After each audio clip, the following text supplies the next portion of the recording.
topic we're going to talk about today, and it's I'm not going to call it what the ICF calls it, because I absolutely hate what they call it. You're not contracting, you're not just agreeing, because you can contract and agree on anything. It's like, what is it that we're agreeing to do that provides the framework for the coaching? And if you don't get clear on this, your whole session is going to be a mess. And you've got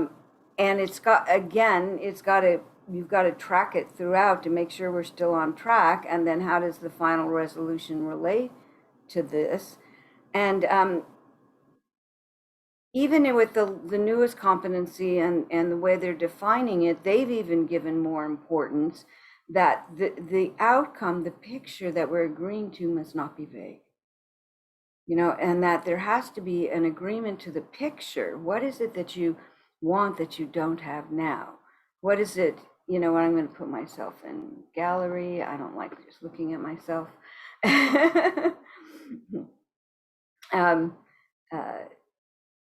If they have a decision, what's that going to give you? If they want clarification, what will clarification provide you with? What is it that we've got to get there.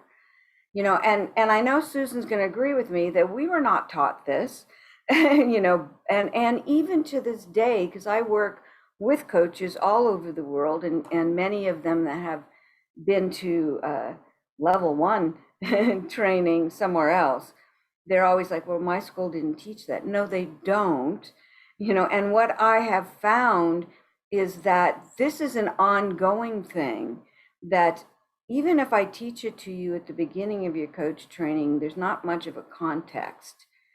And as you progress and develop as a coach, talking about the desired outcome and really getting clear and we're going, and this could take the whole session, and that we are really coaching to the outcome. So those people that are worried, well, I'm not going to show the rest of my competencies.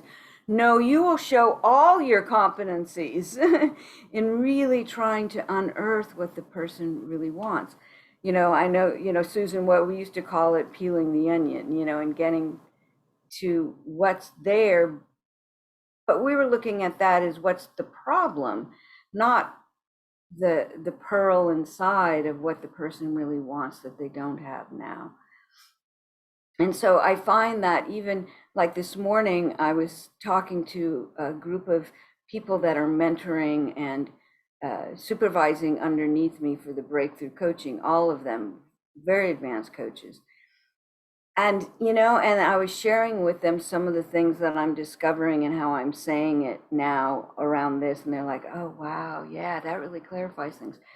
They're MCCs, they've been around a long time, and so what I want to share with you today, to me, has become the most critical piece and the distinction of coaching, what really separates us, what's the value, the gift, and the distinction of coaching is this thing that, and I'm going to share, whoops, you disabled my screen sharing. Can you make me co-host again? Somehow. Okay, thank you. Jimmy and I were talking about, yes, I call it goaltending because we're tending to the goal along the way, but what is it they really want? So, and even starting the session, how coaches get into asking the same question, well, what do you want at the end of our session? It's like, they don't know. Don't start your session with that. So we're going to look at how do you start a session, what needs to be clarified, again, which could take the entire session, the most common pitfalls, and how to catch when that outcome changes. And so you might then offer to invite them to change the direction or not. So I want to take a look at this, and then I'm going to do a demo, because you'll see that I drill and I drive to this, and I keep people on track. And and I've had coaches say they they detested the way I do that. And yet the client always says, oh God, I needed that. You know, it scares them, because, you know, I'm not chasing the client around, but I'm not directing them. I'm keeping them to what they said they wanted, you know, and if it comes up they want something else, then we'll define that. Because our clients often, as you know, once they start getting close to thing that's really holding them back, they run away. And they're going to go here and here, and I'm going to pull them back because they can't go here and here. We don't have time for that, and it's not helpful. So, you know, where do you start? And understanding that, you know, this evolves throughout the process. When we look at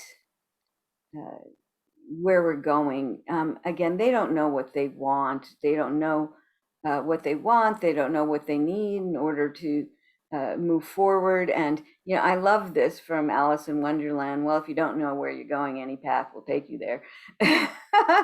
To where there, we don't know, you know, and oftentimes it's true. We provide a safe space for clients to talk, and especially if they're a verbal processor, they'll talk. And even at the end, they may say, oh, this was great, thank you. But are we evoking an awareness and ensuring progress? No, not really. I mean, they may coach themselves into an awareness as talking, but, you know, but we didn't do that. But the thing is, when I find that if they talk themselves to a new awareness, they rarely commit to the action they're going to take. So, you know, so the whole process really depends on this. So when we open the conversation, just generically open it.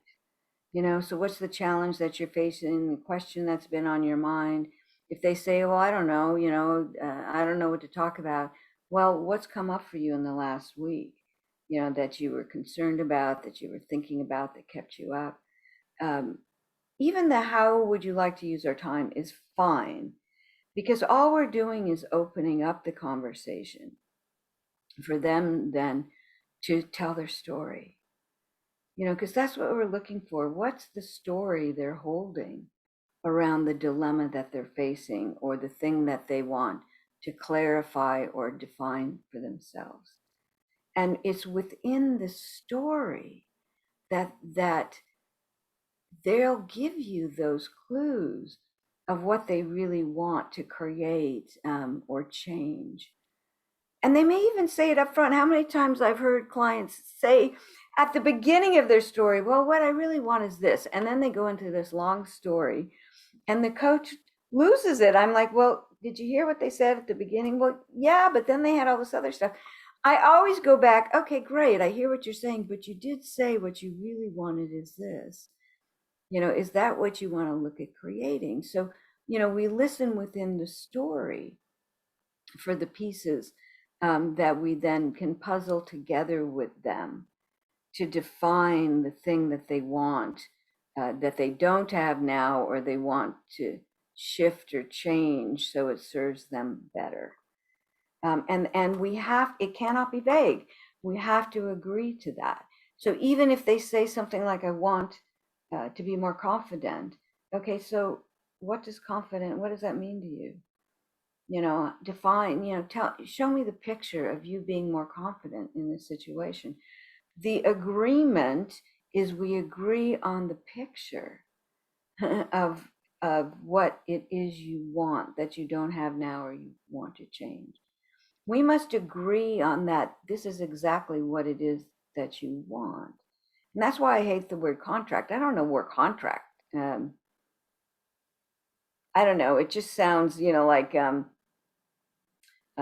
know, it's something that's binding. You know, we're agreeing to, and that's why I always call it a desired outcome. And oftentimes, you know, again, they don't know what they want, you know, so we have to coach them to really getting clear. And oftentimes they do know, but they don't want to face it. And I find even more so, and I do a lot of work in Asia, because they have even a lot more shoulds than we do in terms of what within their value systems and their commitments to family and what it is they're supposed to be doing. How, as one of my students once said, how are your shoulds getting in the way of your dreams? And so a lot of times it's like, well, I can't want that. Well, maybe you can't at this moment, but what can you do in the interim till the time you can? But we will have to know what that is and to use their words in order to define that. So, I say this is kind of what coaching looks like, that we have to first listen to their story because the seeds of what they want are within the story. So we have to just, what's the challenge you're facing, and then get them into, so tell me how you actually see the situation unfolding. What's making it difficult for you? Who will you be?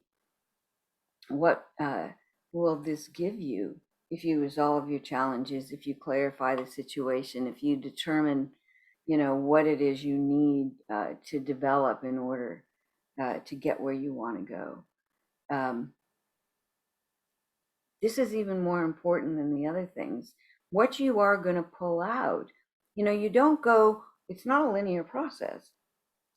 You don't go from there to, okay, let's take a look at your beliefs, your assumptions, your doubts.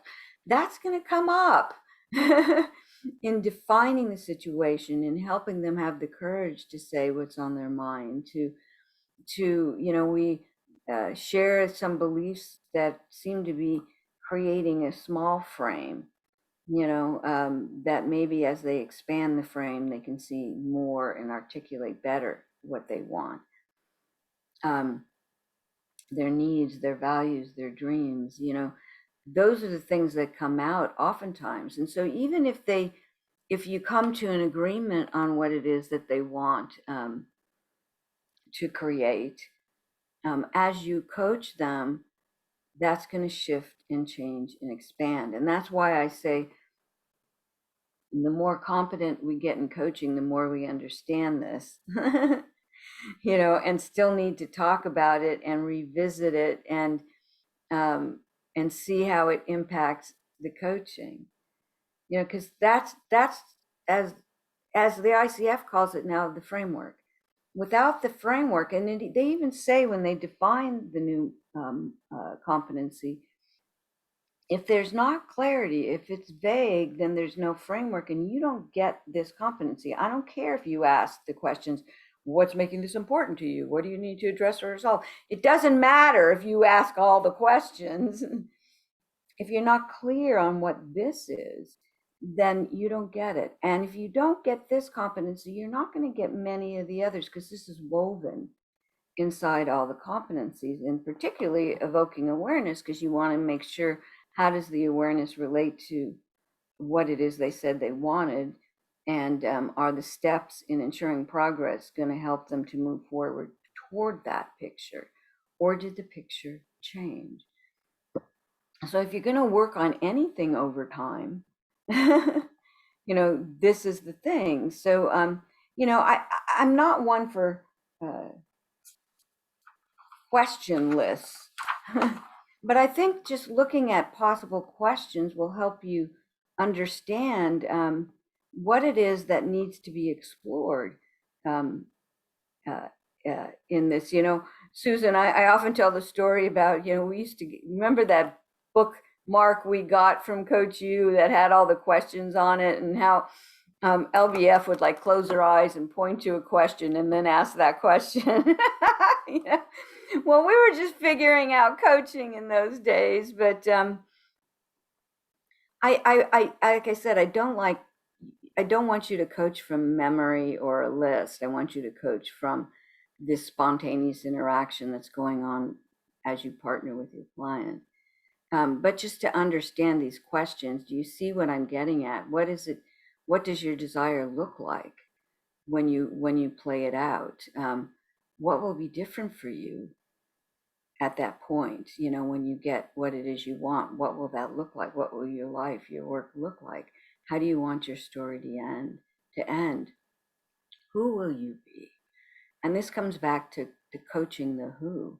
This is the time we shift to coaching the person. This is a differentiation with problem solving, is that we're coaching the person in front of us to define what they want and what's getting in their way and how they're going to work on that block, and not just looking at, what they might try, what they might do, what's the risk, what's the rewards, which is just, this is what I define as the difference between transactional and transformational. Transactional is just looking at possible actions you can take, transaction, different steps.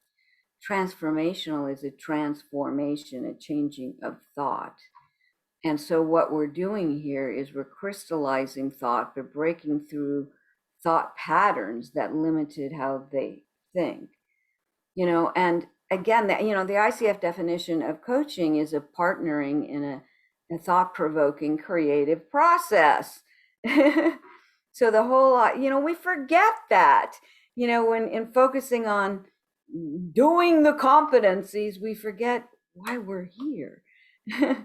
Is that we're simply their thinking partner, and I know those of you who've read my book, I say, we make coaching too hard. The other day in a mentoring session, this woman said, but Marcia, you make it look so easy. I said, no, you just make it too hard, because all I'm doing is being very present. And I do this because I take it in with my nervous system and then I offer it back. I don't think about it. I don't analyze it. My cognitive brain is inactive. So this is what I hear you say. This is what I'm noticing. You got quiet, and when you looked away, what's going on?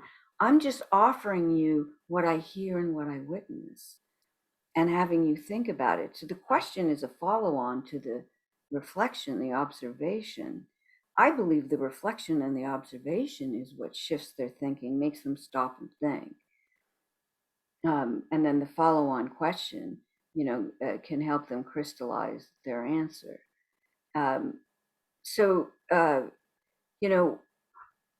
These questions can help them, but even here I said, to create this, I would never say this. It would always be in the words that who will you be if you can be that leader? Who will you be if you can stand up and ask for what you want? I love the question that Byron Katie uses, who will you be if you gave up on that belief? I love that. It's like, oh yeah, it's that who will you be at that moment that we're really trying to define for them. And then we can look at, what needs to be resolved either now or in the future. So it really is a flipping. They come to us with a problem, a topic, a dilemma, a situation, a challenge. Okay, fine, great. That's where we start. And then we want to clarify, how do they see this? We go deep into what's making this a challenge for them, and let them tell their story. And sometimes they will go on and on. Brenda's been a part of this. I coach with Julius O'Donoghue in his coaching. He started the program in the Philippines. He's the first MCC in the Philippines. And he's now, at the beginning of COVID, he moved his entire family to New Jersey. And, but, by culture, the Filipinos love to be very social and tell stories. And so they'll talk for 15 minutes if you let them. So, we've talked about elegant interrupting, and so being able to say, do you mind if we just stop for a moment so I can just clarify with you what you mean by a few things you said, or just to make sure that I understand how you're tracking, and what's the picture that you're telling me. So we can, if they're going on and on, stop and still ask these questions so we don't lose track. But the point is, we want to flip it to what is it that they want instead, even if they doubt it can happen. Even if they doubt it can happen, what can they imagine? What would it look like, even if it's not something that will happen now? And I find that even if they say, well, it can't happen now, by the end of the coaching, they're like, okay, I'm going to start on this tomorrow. You know, I had a client in China. I was doing a demo, and she had a very, very good job, fairly high level. And she started by saying, I'm so bored and I hate the office politics. I can barely be there every day. And I'm like, okay, so, so what is it you want to create? Do you want to find a way of being able to be there, uh, uh, be more comfortable with being there? Or do you want to change jobs, and create something new for yourself? And she went into this, I can create something new, and she named a gazillion shoulds. I've got generations at home. I've got to take care of them. I'm the breadwinner. I have this high level position. Everybody's saying I'm stupid to give it up. I mean, blah, blah, blah, blah, blah, blah. And there was like, okay, I named, okay, you just named 5 shoulds that's stopping you from doing what you want. So again, within this possibility, we could look at what you need to do now and what you could create in the future, which is more important for you now. And we still had to get through the crap of what would be possible for her now, and I kept coming back to, but you keep saying that, but you keep backing up to what you really don't like. You keep going back to defining the horrible situation. What is it you really want right now that's either going to help you tolerate this or move forward? And she finally said, okay, we do need to look at how I can tolerate this for now. I just cannot change my job. Okay, so we did that. It was after lunch, about 2 hours into the break. She came up to me and said, okay, I've already created my resignation letter. I got it. I thought about it. You nailed it. And I need to go. Because part of it was even looking at her belief. What makes you think you won't get another position somewhere else with all the experience that you have and what you've done in your career?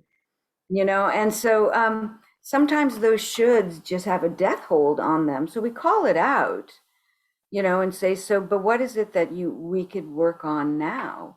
And then what needs to be addressed to resolve what's possible in this moment? Or I had one woman say, well, I'm not going to be able to implement this, for another 8 months. Okay. Do you want to talk about what you're going to do in between or the 8 months? She said, no, let's define the 8 months. Because that's going to go quick enough. All right, that's the agreement. And so we use coaching, we play back what we hear, what we see, what we sense for their examination, for them to refine it. We never have to be right. We're always inviting them to accept what we observe, what we sense, what we heard them say. And they can tell us we're wrong. Great. Because then they're going to go deeper into it anyway. And so that's why that we lost along the way the term reflective and the focus on reflection.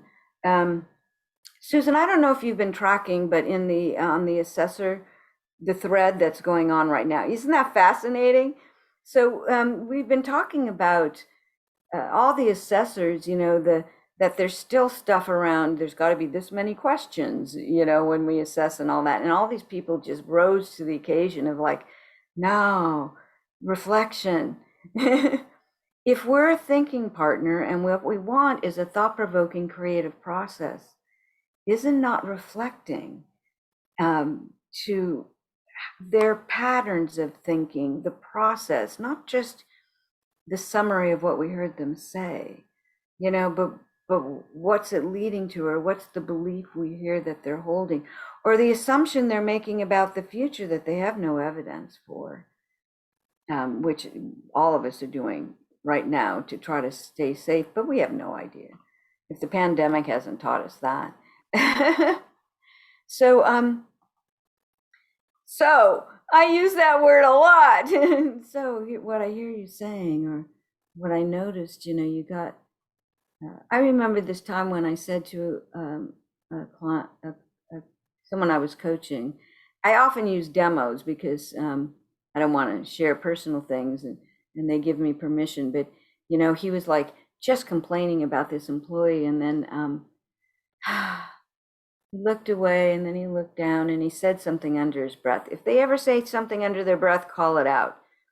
I heard a piece of what you said, or could you share with me what you just said? Because there was something important in that they're not wanting to face. And I said, you sound you looked sad. He said, no, I'm not sad. I'm embarrassed. I'm embarrassed because I think I promoted her too soon, and this is my fault. I'm like, okay, can we not bring that into the conversation? Will that shift what you want to create and what needs to happen next? Absolutely, it did. So this is why presence is so important, and why I'm adamant about do not take notes. You're using a different part of the brain when you take notes, and you lose presence, and you're going to miss the key point. If you need to write a keyword down, okay, one word, that's it. I don't find it as much here, sometimes, but in many other countries, it's like they're not taught that's not a good thing.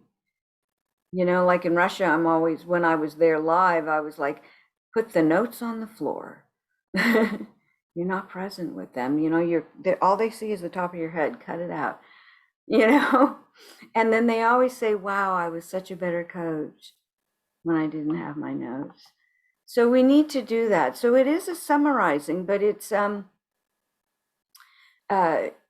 using the key words that you hear. It's almost like they stand out. If you saw that movie, A Beautiful Mind, with Russell Crowe, and if you remember in his moments, there was always these things that popped out, and I always come back to that visualization.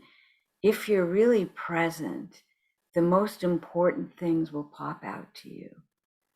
They'll just, the words, the fears, they just pop out. It's amazing. And this is where those of you who've worked with me, the work around opening your heart and your gut, because you've got to pull in with your entire nervous system. I mean, we're pulling in information anyway. So when you open your heart and your gut, what you're doing is you're opening the channel to bring it into your brain where we translate it. And so we have to allow ourselves to take it in through our heart and our gut, and bring it into words that we share back. So it is a process. It's a loop. It's an energetic loop that we create. Emotional shifts, there's always something behind that. Susan, I always love how Thomas, remember, what was it, 100 distinctions? Wasn't that another one of his? He wrote a whole book about it. About distinctions, yeah. But I tell people, it's like, but we got the gift of distinctions. People always say, that's amazing. How many times you say, well, is it this or is it this? Or is it only these extremes? Is there something in the middle? And I say, but I was taught that when you draw out distinctions, like if they say, well, I'm just tired of that. Are you physically tired, or are you bored? That it gets them to speaking more clearly about what's going on. And when they say what they want, to say, well, help me to understand, is it this or is it this? The distinctions is an amazing coaching tool, that a lot of schools don't teach. I'm sad that they don't teach that, but they don't. And so you get to hear it. And I do, bottom line, I may not use those words, but when they start to get off track, I'll say, okay, I hear what you're saying, but this is what you said you want to create. Do you still want to work on that?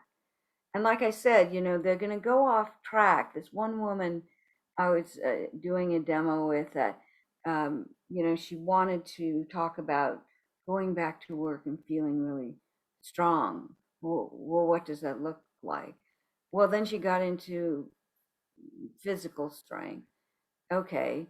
But then as we coached to it, well, she's working on that. I said, well, it seems like you actually know what to do. Well, yeah, that's not really it. And then she got into to something else, and then I'm like, okay, but are we still talking about coming back and feeling strong? Has strong been redefined for you? It's like, yeah, so yeah, I think I need to get up to speed of where they're at because I don't want to feel like I'm behind. Okay, so strong for you would be understanding what's happened in the last 6 months so you can show up knowing and feel like you're a contribution. Yeah, okay. So I bring it back, but also see, has it shifted? Are we still working on this or has it shifted? And because when you keep it in line, you're going to be able to get to the end much more quickly as well. The coaching is shorter. And so um, the whole thing about being afraid of emotional reactions is like, um, it's because you're judging that the emotion is bad. There's no bad emotion, and jumping in to try to fix them, heal them, make them feel better makes them weak. Makes them weak. Do not do that. Never say, oh, it's okay and you shouldn't feel that way. Don't do that. All emotions have an arc. There's the trigger. We were talking about that word trigger. There's the point where they feel the emotion. There's the intensity of the reaction. And if you just hold a space, safe space where you care about them and just be quiet, the intensity will start to diminish. And that's when you come in and say, would you be willing to share with me what just occurred to you? What's now clear to you? How is this, relating what you now see to what it is you want? That emotion, if you just allow it to occur, can lead to an entirely new awareness, the insight that might even be a whole new outcome, or it allows them to move forward. So we have to stay curious and open. You aren't there to help them to feel better. You're there to help them see better. That's become a Marcia mantra. The first time I said that, I'm sure, Brenda, you were there because these things just pop out of my mouth and I'm like, well, that's cool. I think I'll take that on, but that's the truth. And people that come into coaching because they're heart people and they want to help people often have difficulty with emotions. And so it's I call it non-reactive empathy. That empathy is just understanding. It doesn't mean that I sit there and I feel with you. It means I feel it, I understand it, and then I release the energy so I can stay with you and coach you through it. And so that's non-reactive empathy. So so right, so in those moments we allow them the space, and people will say, wow, you hold silence for so long. I'm not really just holding silence, I'm sensing the energy. Okay, when is the energy starting to let up that I can come in and ask the question safely, without interrupting the process of their emotional reaction? Um, and we can only do that with our presence, of really sensing that where they're at, that we pick up that energetic flow and understanding that this isn't this woo-woo thing called intuition, that all emotions have measurable energy, that the magnetic energy can be measured, and so if we allow ourselves to pick that up and don't get lost in it, then we're there in the moment with them, and there's just a sense we sense into what needs to be spoken, which then helps them clear the fog so they can see. We're not trying to create this for them. Remember, we're just partnering with them in a thought-provoking creative process with compassionate curiosity, so they have a chance. You know, it could be the only time in their day that they actually are able to show up and fully be themselves and feel safe. I love that the ICF finally took out that stupid word intimacy that in many countries they had no idea what we were talking about, you know, and thought it was about sex, and that it's safety. And it should actually be switched. They don't trust us till they feel safe. We don't create trust and then they feel safe. It's the other way around. It's the psychological safety. And there's a lot of research in the therapeutic world about this, that especially if you open your head, heart, and gut, that it creates that safe space that they then trust you. So it's safety and trust. Safety and trust is what we're wanting to create. And I want to say this because I get dinged all the time. But Marcia, you asked a lot of closed questions. Nobody ever said you couldn't. And if you look at the competencies, I mean, they even say that there's more open than closed. It never, ever, ever, ever, ever said no closed questions. And I use a lot of closed questions up front to clarify is that distinctions are a closed question. You know, so here's what I see, you know, what you just laid out for me. Is that how you see it? That's a closed question. Okay, I will open it up once we clarify where we're going, and then my questions become much more open. But go ahead and ding me. I don't care. Because we use closed questions to confirm, to deny, to refine, to bottom line. They're a critical part of making sure we have an agreement of where we're going and if we really want to stay there. And did the end help them move forward toward what they want? Toward what they want. So common pitfalls, you know, I'm not going to go into all of these, but, you know, I was mentoring this woman yesterday, and I said, you know, up until the last 5 minutes where you did brilliant coaching, you know, you were just problem solving the external situation, how to fix his employee. She said, yes, but he said he wanted to do some problem solving. I said, well, they don't know. Of course he said that. They always come with a problem. But you've got to switch, flip it to, if you solve this, what will you have? You know, or, I mean, he wanted to know whether he should fire someone or not. He knew good and well he should. And it took 20 minutes before, you know, she even said something about, so it sounds to me you're pretty resolute that you've tried everything, you know, so what's next for you? And he's like, well, yeah, I really have to let him go. It took 20 minutes, you know, even though he really said it at 4 minutes and 15 seconds, he said, I've tried everything there is.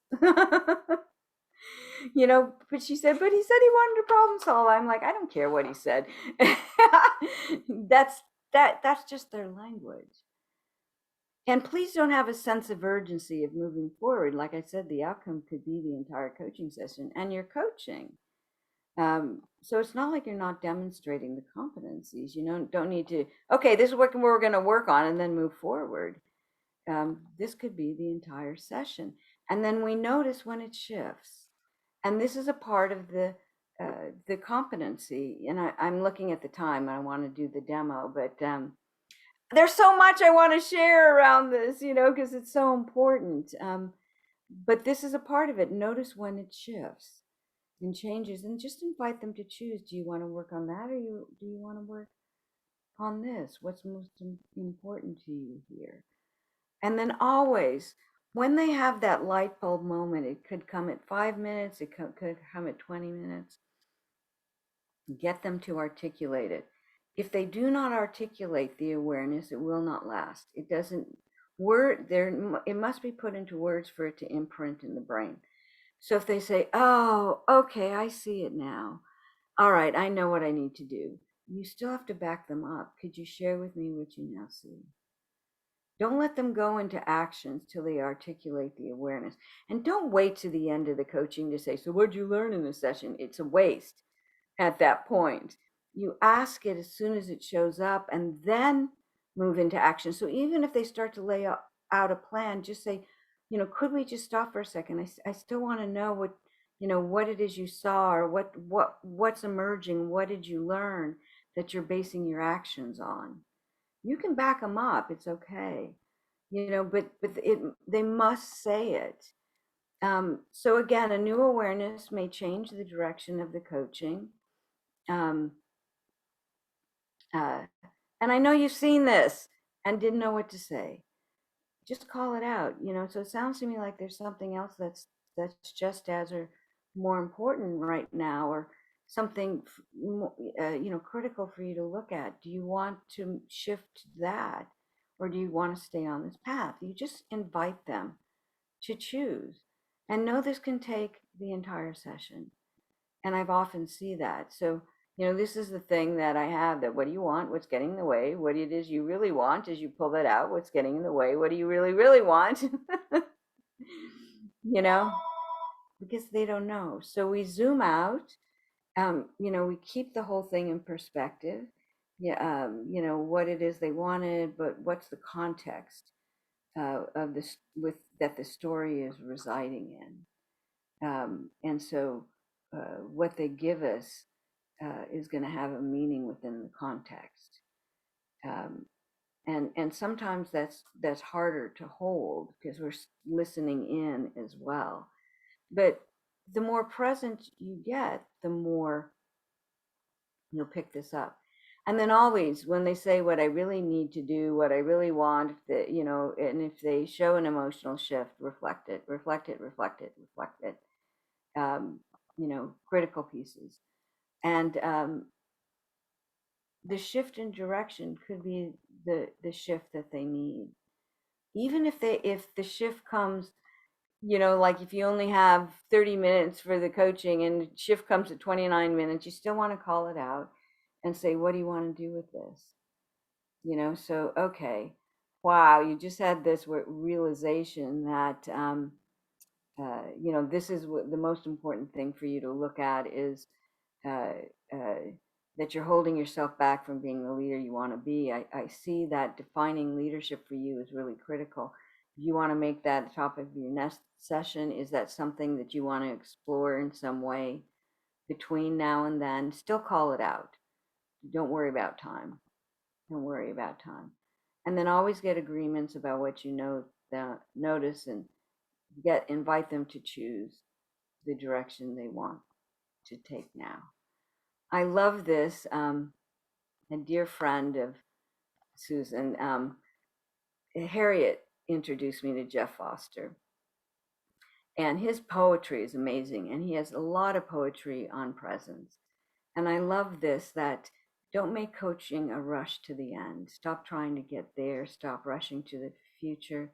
Bow to the present, exactly how it is. What is in this moment? It's sacred. It's sacred. Feel the warmth. You may not get there, but you're going to fall in love with here, which is all there really is. All there really is. I love that. So, okay. So with that, I hope that gave you a lot of insight on my favorite thing to focus on.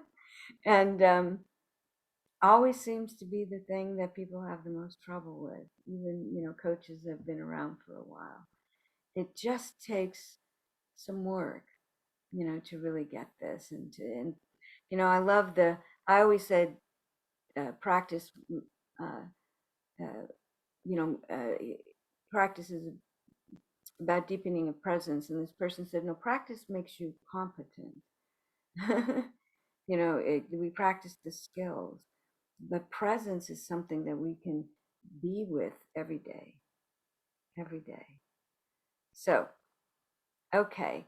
So what I would like to do is do the demonstration and then open it up to your questions, because I know we'll still have time for questions, and this might put it into context, the questions you have. Does that sound good? Shake head. Yes, no, raise hand. It does sound good. Okay, so we had a volunteer. We do have a volunteer. I am going to bring Kim. Are you ready? Okay, I would like everybody to turn off your camera, please. And you're all muted anyway. So turn off your camera so we don't see you. And all I see are me and Kim, so we don't have distractions. So great. Okay. So Kim, thank you. I know it was last minute because I didn't think about it. And I said to Jimmy, I need a volunteer. So Oh, it's all good.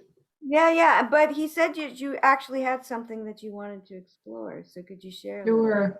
Yeah, and thank you for today and to ICF South Florida. I wanted to say yes because I thought, well, what a better way to show the reality that coaches need coaches. So quickly, because I think there may be a lot of questions, and this I hope is a good for us to demonstrate the reality of this reality. And let's see what we can do, Marcia.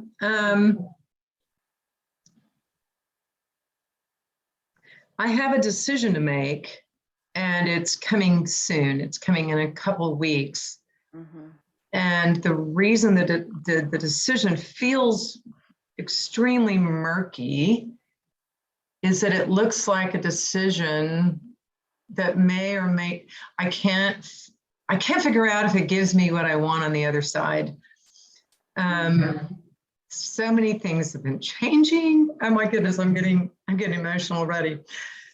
But I'm not changing. The world is changing around me as all the plans I had laid out are different. I'm an independent coach with a successful business, 20 years, blah, blah, blah. And everything I thought was going to happen. I've had a major company invite me to come lead a part of their ES&G group. It's environmental social governance group. The murkiness is it looks like it has a strong appeal. I want to give the right decision, and that decision could lead me into something so different than what I thought would be career advancement for me. Okay. Can I just share a little what? Okay. Yeah. So I'm hearing myself. Okay. No, that's okay. I don't think it was you. But anyway, there's two things that really stood out for me. Yes, you have a decision, and you said, I want to make sure that it serves me. And then you went into this long thing about the murkiness being that the world is changing, and so I'm just wondering how that relates. Is it really the fear around you take this and the world falls out under your feet? Or you're just not sure that this is the right thing that will serve you? It is that what that responsibility level will do will keep me without the choices and freedom I thought I might have. Okay. It feels like that because it's a huge role, and it's in a huge role in an area I care a lot about. Yeah. Which feels extremely responsible and impactful and very aligned with my values. And responsible and very aligned with my values to keep in service and maybe give up flexibility to do some things that I thought were really important, are important. That's interesting how you fixed that. Oh yeah, well, it's you, so I'll catch myself. And I understand that I may not do polarity. I'm looking at it in polar opposites, but I've coached enough people in this organization to see how they live. So I have an idea of what that responsibility looks like in terms of hours. Yeah. Okay. So you have been working on an image of who you are as an independent coach, and you've built a solid business, you said, and you had ideas of what it would look like in the future. and all of a sudden this thing shows up, and you know if you take it, it's going to impact that picture. Okay, yeah. And but you said this organization is aligned with your values, the good work that they do. So as I say that, this holding on to what you have created and the vision you thought you were going to create, I get you that you won't spend as much time on that, but it is that big enough that you stay true to your vision, that it would stop you from taking something that is such a great contribution. Don't know, and I don't know that I will know until I give an answer of, I give an answer. And my quest is, were the dreams I had really dreams that could be realized? My kids live overseas. They both do refugee work, and I thought I would go over and see them and do things with them. And I would need freedom to travel to do that. This organization will require, I'm down to 3 weeks vacation, and I'm heading up a huge group for them that has to do with, it's going to be a lot more time. And I think I would lose that flexibility, even though it's a global role. So I guess I'm pulled by the impact it could have against the freedom I thought I had to go and do something else. Which one matters more? Okay, so that's your big question. Is it taking on this big responsibility that seems like it would be a great thing, but it's going to totally impact your freedom? Okay, so when you look at what you've been naming is a number of values that you have, that you want to make a contribution, but you're doing that anyway. And you said to me, there's other things that you want to do that are as important. What's making, how important is freedom to you? It's everything. It's life. It's air. It's everything. Oh, so stop for a second. Do you know how quickly you said that and how you grasped that? Yeah, I know. And that's what is making this so hard. It's like, I feel like someone's put a pillowcase over my head and asked me to breathe in it. The potential impact of a much bigger organization with a lot more money to make, to promote these values. To promote these values in the world, going, well, who am I to just say my freedom is more important than creating a better planet for the world? To say your freedom, and it's not like your freedom to lay around and do nothing. You still have a vision for your work. Who am I to say that my freedom is more important than this job that's going to take away my freedom? Even though they do a good thing, who am I to say my freedom is more important? Do you hear that? Yeah, it's pretty awful. And I agree with what you're saying. And still, I have this sense of responsibility to say, serve. Okay, so in service, there is more reward than the freedom to make my own choices. So what you're saying, that's a higher value, and you're only going to really realize service by taking this job. You got muted.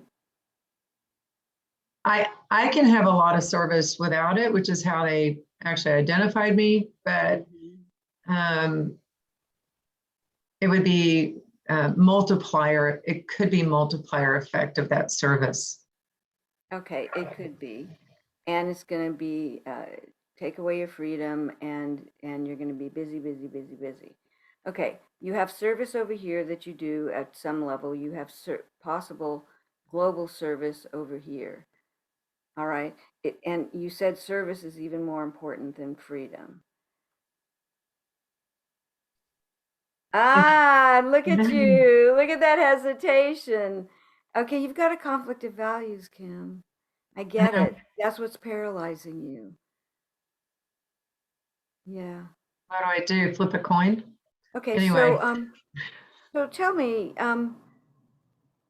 you said that you had a dream of what it would be in a few years. So if you take this job, you have to stay there how long? So this is a board role. I'd be COB of this group within a large, huge organization. And that was also part of quote unquote career advancement, was to go from what I am to leading a board that had that kind of potential social impact. Okay. But you How didn't long? answer my 5 question. years. Yeah. 5 years. Okay. 5 years minimum commitment. Okay. So let's just say you did this for 5 years, then what would you do? I go skydiving and scuba diving and go see my kids. Go see your kids. So you'd have that freedom that you are afraid you're going to give up. Okay. So weigh that for me. Giving up my total freedom for 5 years to do something that's so incredibly important in the world. But I do love my freedom. So just weigh it for me. Where does it stand right now for 5 years? It feels like service is weighing out. And when I say that, it makes me feel like, yeah, I hear voices that say, yeah, Mom, that's what you always choose. My kids are in their 30s. Yeah, Mom, that's what you always choose, and we never saw you. And a husband that says, go get him, honey, but we never see you. And so And they see you now. Yes, more. Okay. Freedom to be and to give a little more time. So the responsibility element is huge on me, and it leans more towards service to others, not necessarily service to self and home. And I'm trying to keep this Kimberly, away from family. Can I ask? I want to back up and just ask. When they say Yeah. to you, "Mom, you always do that," do they say that with who's judging that? Are they saying that like you're bad mom, or are they just saying that's what you do? Who's judging? They're saying that's what you do. That's who you are. Okay, and so you're taking it as judgment. Yeah, maybe. All right, that's what you do. That's who you are. They're acknowledging that's what you do, and that's who you are. Okay, is that what you do? And because that's who you are, is that Yeah. you? Yep. Oh, okay. So what does that mean to you, Kimberly? If I was in the military, I think there would be more. I say that almost like a joke, but it's more of, yeah. I mean, I've got a service to others that is part of my mantra. Was it right? This is why I brought it as a coaching question, because career advancement, it's a board leader role,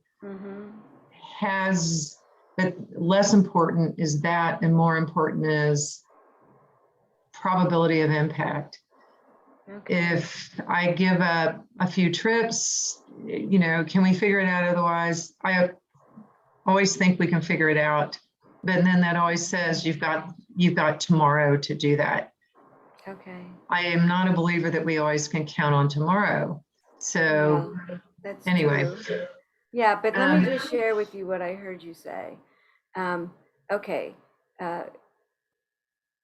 In 5 years, you can change your mind, or you can stay there. You can go skydiving and see your kids. Okay. As opposed to seeing your kids now.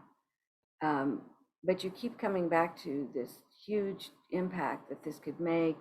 And what a great position for me to be in, to be able to do that. So at this point, I get it, Kim, that you're holding yourself back from making the decision because of some things you think you should be doing in terms of your family and all of that. So I'm going to ask you the question I stated before. Are these shoulds keeping you from doing what you really want? Yes. Okay. So what you really want to do, if the shoulds weren't there, Oh, I would do it in a heartbeat. you would do it Uh, in a heartbeat. Yeah, I Okay. think the thing, Marcia, and I don't want it to take this too long, it's just more of not everything about what feels good, feels right is always best for the people you love, the people I love. And Mhm. that's my that's where I feel like someone's put my eyes out and I can't see the way. Yeah. Well, Kimberly, and when we come back to who is Kimberly, this is, a common dilemma that women have with, I hike with a woman who's 76, her kids are grown, they have kids, and her and I were in graduate school together, and then she went on, got her doctorate, worked for American Express, and did all this. To this day, she's like, but should I have spent more time with my kids? I'm a bad mom, blah, blah, blah. They turned out fine. One of them's an attorney, one of them's getting her doctorate in psychology. Again, did she miss some things? Maybe, but that was the decision she made to help them to go to good schools and whatever, and to do the work she wanted to do. We never know if the decision we make is going to be the right decision. We kind of never know. But what I'm hearing of who Kimberly is Kimberly makes a difference on this planet. And Thank you. yeah. Okay. Okay. That was great. Thank you. So say it to me. Say it to me what you're going to do now, Kimberly. I will let them know my hat is in the ring, and I will have a really long conversation with everyone that I love. Oh, excellent. So thank. Yeah, it sounds like they support you more than you think. Yeah. So go out and help the world, Kimberly. I totally hear what a difference you can make. So Thank you. thank And you you. as well. Thank you for that. You're welcome.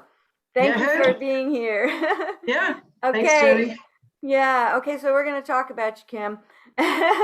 So everybody, you can come back. You can share what you noticed or ask questions or say, why'd you do that? And please don't ask me why I asked a certain question, because I never remember, because I'm not coaching from my head. And people always ask me, it's like, well, why didn't you ask this? Or why didn't you go this direction? Well, I don't know. You can go whatever way you want. So what do you want to share at this moment? And we're all thanking Kimberly. You don't have to come on and say, thank you, Kimberly, for being vulnerable with us. We're all thanking you for that. We appreciate it. Okay? So what did you notice? What questions do you have?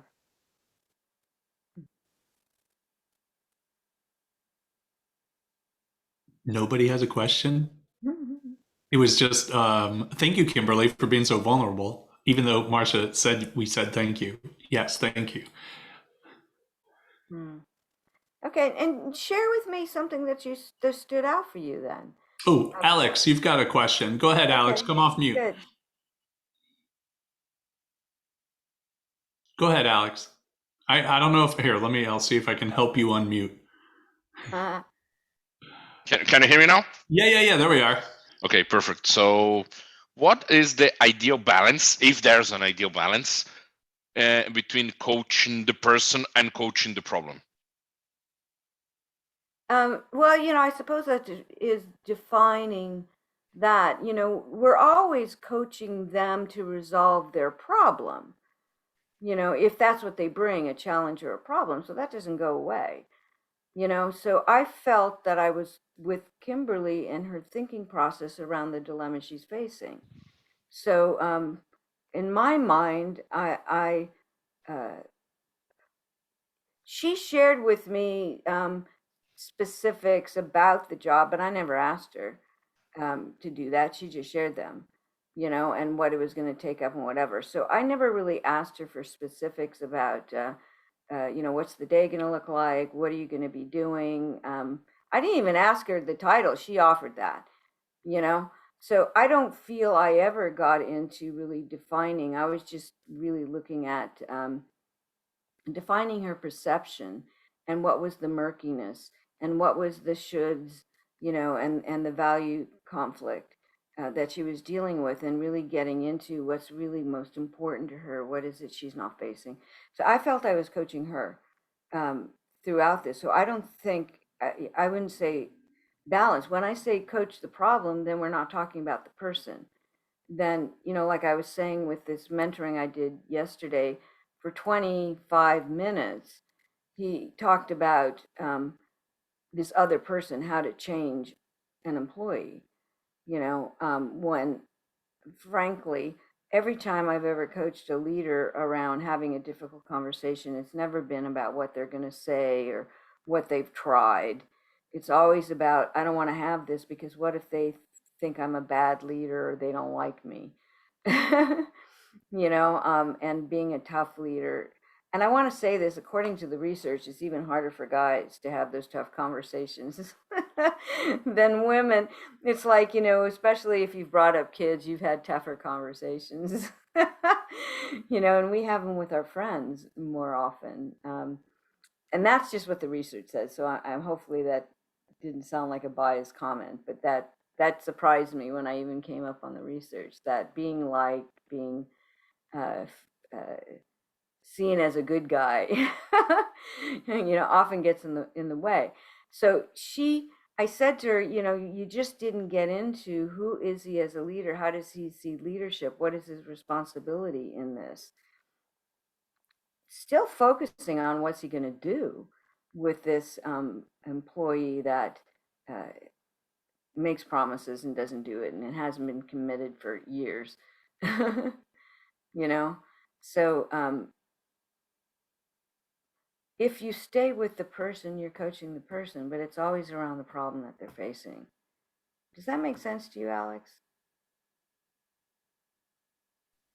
It does. It does. It's not an easy concept for us to understand at first, but it does make sense that the way it resonates with me. And correct me if the message didn't get exactly how you were trying to convey it. Is that you use the problem or the issue. I don't even like the word problem. The issue or the situation or the whatever, as a way to kind of unlock something that might be locked, or to change a perception. So it's quote unquote kind of an excuse. The issue at hand is the excuse for you to change the person. I'm not changing the person. I'm changing their thinking around the problem. Okay. Okay. That it may change them, but remember, all I'm doing is trying to help them to look at their thinking, to take the story out of their head and see, what's going on in their thinking about the problem that they're facing that's making this a problem, that what needs to be addressed or resolved, and what's the important pieces around this.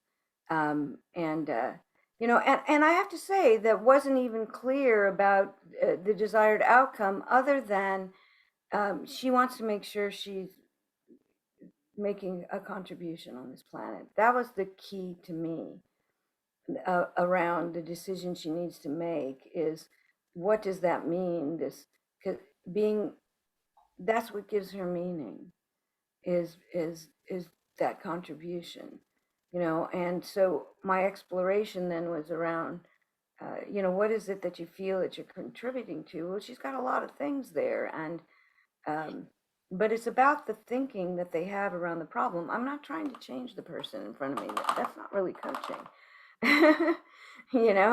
I'm just, remember, I'm a thinking partner.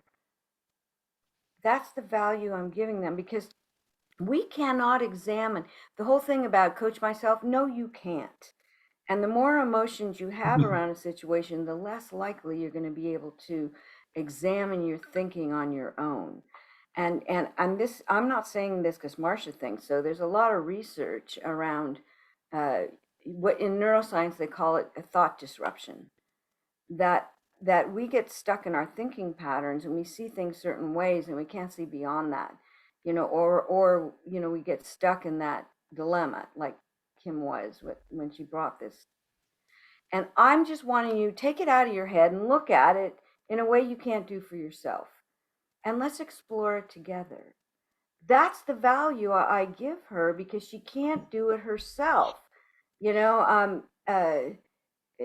That thinking fast and slow, it's not just that we don't do it, but it's our brain actually stops us if it feels risky or uncomfortable. The brain says, nope, not going to do this. But when we have someone outside of us use reflection and questions, it's like we can see this thing in an entirely different way. And that's that's the distinction of coaching. And that's why I'm not trying to get her to solve this problem.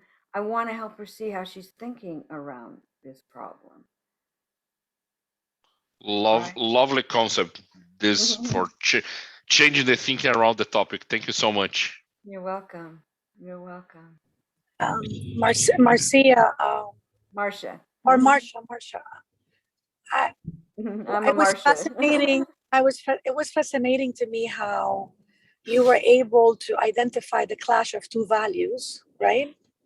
Not bringing duty to serve, and the way you asked her to weigh which one was, on a scale, and it was a physical hand gesture. Yeah, I do that.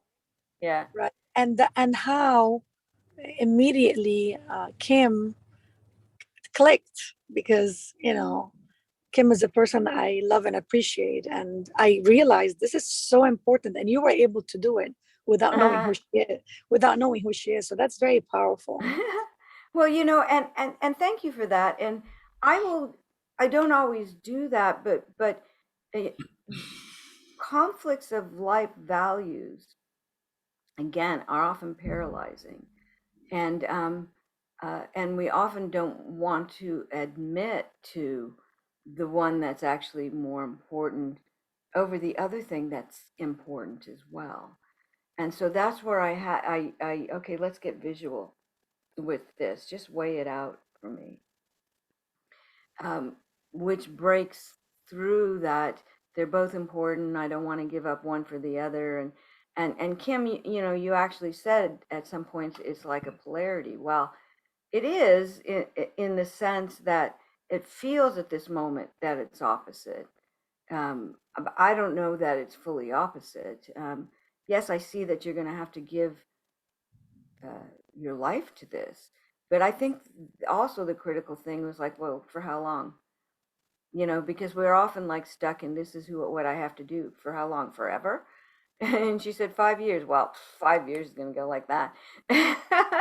She's going to do great work in 5 years, and then she can stay or choose or whatever, and actually see the fallout if there is.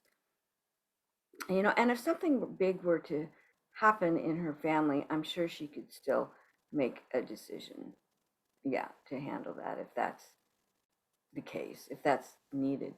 What I thought was interesting, and I didn't bring this up, was she said that her kids were in their 30s, so it's like, well, they have a life of their own, so that's interesting. So there's this whole other thing about who am I now as a mom that could be explored as well. So, yeah.